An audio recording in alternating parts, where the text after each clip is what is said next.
আসসালামু আলাইকুম। বরাবরের মতো আমি প্রবাসী মেয়ে আবারও চলে এসেছি আপনাদের মাঝে আরেকটি গুরুত্বপূর্ণ আপডেট ভিডিও নিয়ে। সৌদি আরব প্রবাসীদের জন্য বিরাট বড় সুখবর। সৌদি আরব প্রবাসীদের স্মার্ট কার্ড বিতরণ শুরু 23 জুলাই। আলহামদুলিল্লাহ, সৌদি আরব প্রবাসীদের এনআইডি কার্ড বিতরণের সময় চলে এসেছে।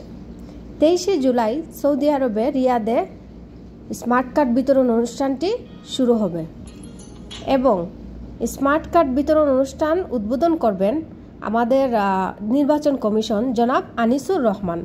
জনাব আনিসুর রহমান 21 থেকে 28 জুলাই সৌদি আরবে অবস্থান করবেন। ইতিমধ্যে সৌদি আরব রিয়াদ দূতাবাস একটি বিজ্ঞপ্তি প্রকাশ করেছে। সেখানে বলা হয়েছে যে সৌদি প্রবাসীদের বাংলাদেশিদের জন্য ভোটার নিবন্ধন কার্যক্রম ও জাতীয় পরিচয়পত্র বিতরণের আনুষ্ঠানিক উদ্বোধন উপলক্ষে আগামী 23 জুলাই 2024 তারিখ রোজ মঙ্গলবার সকাল 10 ঘটিকায় রিয়াদস্থ বাংলাদেশ দূতাবাসে অনুষ্ঠানের আয়োজন করা হয়েছে।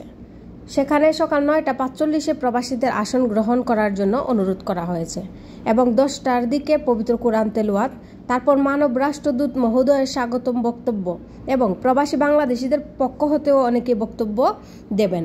তারপর প্রবাসীদের জাতীয় পরিচয়পত্র স্মার্ট কার্ড বিতরণ হবে। মানবতর রাষ্ট্রদূতের ধন্যবাদ জ্ঞাপন, বিশেষ দোয়া ও মুনাজাত দিয়ে ইনশাল্লাহ আমাদের এই অনুষ্ঠানটি শেষ হবে।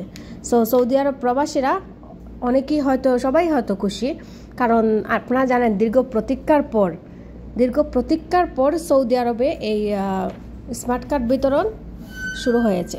সবাই সাদর আমন্ত্রিত এবং সবাই আসবেন ইনশাল্লাহ।